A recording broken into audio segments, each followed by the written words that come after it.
السلام عليكم ورحمة الله وبركاته. هذه سيارة واصلة على ميناء جدة الإسلامي باسم معرض يوسف مطر عن طريق الأخ علي مطر في أمريكا.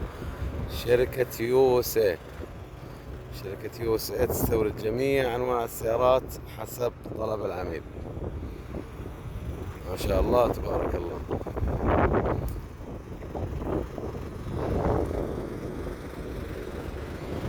شايفين النظافة كيف ما شاء الله. السيارة جاهزة الآن بإذن الله لاستلام العميل.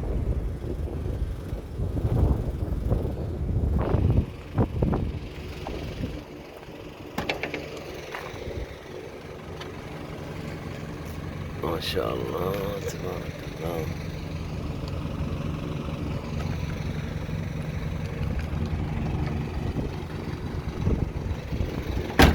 تقدروا تاخذوا معلومات اكثر واكثر عن طريق حسابنا في السناب شات والانستغرام وتويتر. الاخ علي مطر ما يقصر مع الجميع ان شاء الله.